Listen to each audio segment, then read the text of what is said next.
है ये पूरा मामला, इस पे ज्यादा जानकारी देने के लिए हमारे साथ है हल्ला बोल टीवी के संपादक दीपक शर्मा।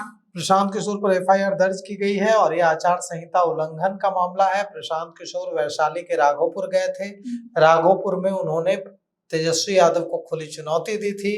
कहा था कि तेजस्वी यादव मेरे यहाँ से चुनाव लड़ने की चर्चा के बाद फुलपरास सीट पर भी जो चुनाव लड़ने की उनकी चर्चा है उससे साफ पता चलता है कि वे डर गए हैं और उनको डरना भी चाहिए, क्योंकि सिर्फ इसलिए कि वे किसी परिवार के बेटे हैं उनको राघोपुर की जनता को ग्रांटेड नहीं लेना चाहिए। राघोपुर की जनता के लिए कोई काम अगर वे नहीं कर रहे हैं तो राघोपुर की जनता सिर्फ इसलिए उन्हें वोट नहीं देगी कि वे किसी के बेटे हैं, किसी के परिवार के हैं। तो वहां जाकर उन्होंने खूब चुनौती दी थी।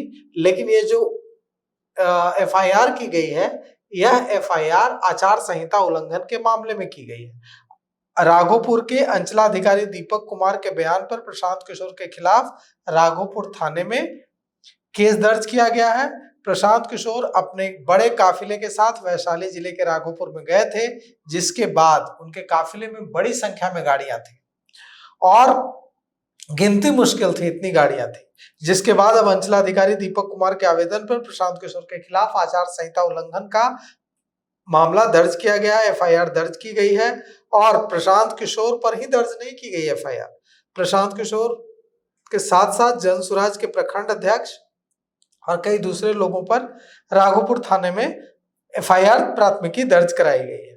अब यह जो पूरा मामला है वो ये है कि तेजस्वी यादव के जहां से विधायक हैं राघोपुर से, वहां से प्रशांत किशोर ने अपने चुनाव अभियान की शुरुआत की है और उन्होंने कहा है कि एक से अधिक सीट पर चुनाव लड़ने की जो चर्चा है उससे यह समझ में आता है कि तेजस्वी यादव को डर लग रहा है।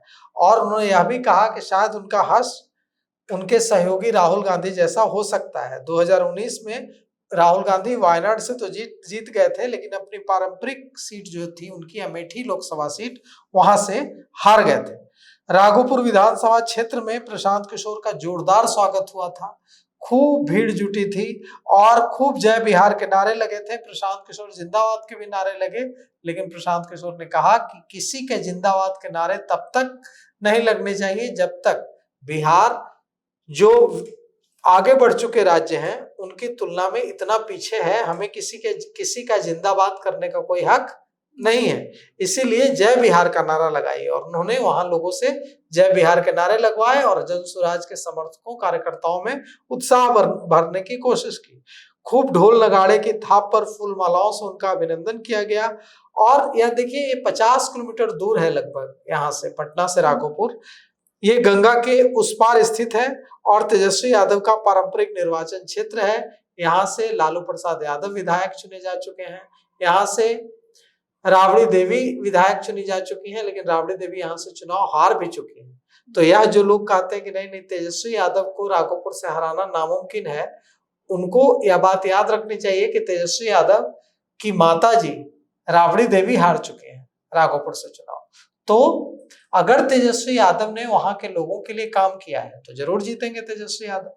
लेकिन किसी को भी यह ग्रांटेड तो लोकतंत्र में नहीं लेना चाहिए कि वहां से तो हम जीत ही जाएंगे चाहे काम करें या ना करें, क्योंकि देखिए तेज प्रताप यादव लगातार राघोपुर में सक्रिय हैं और वे इसे मुद्दा बना रहे हैं कि तेजस्वी यादव राघोपुर के लोगों से नहीं मिलते हैं और न वहां के लोग जब पटना आते हैं तेजस्वी यादव से मिलने तो उनकी मुलाकात हो पाती है तेजस्वी यादव से।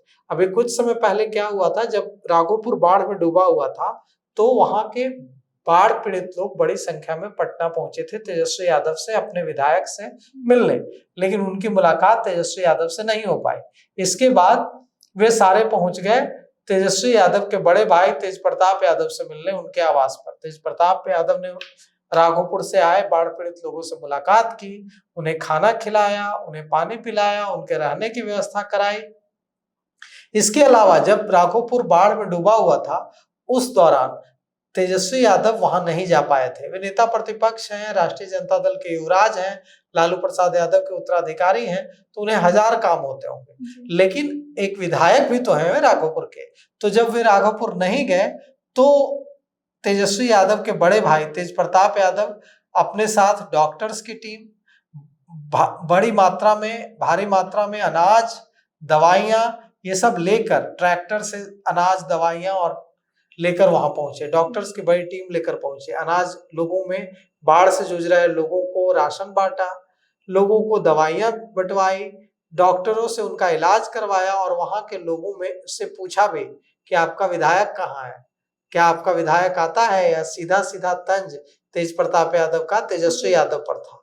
अभी तेजस्वी यादव दिल्ली गए हुए हैं और कल प्रशांत किशोर राघोपुर गए थे और राघोपुर जाकर उन्होंने वहां खूब माहौल बना दिया था। अब देखना यह होगा कि प्रशांत किशोर राघोपुर से चुनाव लड़ते हैं या अपना कोई दमदार प्रत्याशी वहां से उतारते हैं। हमारे पास जो खबर है उसके मुताबिक प्रशांत किशोर राघोपुर से नहीं, कहीं से चुनाव नहीं लड़ेंगे, क्योंकि पार्टी के प्रत्याशियों का, पार्टी के नेताओं का यह कहना है कि अगर प्रशांत किशोर चुनाव लड़ेंगे और एक विधानसभा क्षेत्र में ज्यादा वक्त देंगे तो बाकी की 243 सीटों में क्या होगा। इसलिए प्रशांत किशोर किसी भी एक सीट पर सीमित अपने को नहीं रखेंगे और वे इस बार चुनाव नहीं लड़ेंगे। यह खबर हमारे सूत्र बता रहे हैं। तो राघोपुर से भी प्रशांत किशोर नहीं लड़ेंगे। अब देखिए राघोपुर से वे किसे उम्मीदवार बनाते हैं। प्रशांत किशोर की कोशिश होगी कि 243 सीटों पर जो जनसुराज के उम्मीदवार हैं उनके पक्ष में वे ज्यादा से ज्यादा सभाएं करें, क्योंकि जनसुराज की सबसे बड़ी कमजोरी यही है कि प्रशांत किशोर ही एकमात्र ऐसा चेहरा है जिनकी मास अपील है। प्रशांत किशोर के अलावा ऐसा पार्टी में कोई बड़ा चेहरा नहीं है जिसकी 243 सीटों पर ऐसी इतनी बड़ी छवि हो कि वे 243 सीटों पर जाकर वोट प्रभावित करने की क्षमता रखते हैं। कई सारे नेता हैं, उदय सिंह है राष्ट्रीय अध्यक्ष, आरसीपी सिंह है और भी कई नेता हैं, लेकिन उनका अपने अपने क्षेत्र में ही प्रभाव है, पूरे बिहार में प्रभाव नहीं है। तो ऐसे में प्रशांत किशोर को चुनाव लड़ने का जो उनका फैसला था कि मैं भी चुनाव लड़ूंगा, इसे पार्टी के नेताओं के दबाव में उन्हें बदलना पड़ा है और अब वे शायद ही चुनाव लड़े, क्योंकि पार्टी के नेताओं का कहना है कि आपको ज्यादा से ज्यादा वक्त 243 सीटों पर देना चाहिए, एक सीट पर खुद को सीमित नहीं रखना चाहिए। अब करगहर से उनके चुनाव लड़ने की चर्चा थी। करगहर से रितेश पांडे जो भोजपुरी गायक हैं वे चुनाव लड़ रहे हैं। उनका टिकट पहले मिल चुका है, उन्हें सिंबल भी मिल चुका है। और दूसरी तरफ वहां से राघोपुर से अभी भी प्रत्याशी अनाउंस नहीं किया है प्रशांत किशोर ने, लेकिन वहां भी चर्चा है कि कोई मजबूत प्रत्याशी राघोपुर से उतार सकते हैं प्रशांत किशोर। तो इन सब को लेकर आपकी क्या राय है वो हमें कमेंट में जरूर बताएं। फिलहाल इस पेशकश में इतना ही। आगे की खबर देखने के लिए बने रहें हल्ला बोल टीवी के साथ। तब तक के लिए धन्यवाद।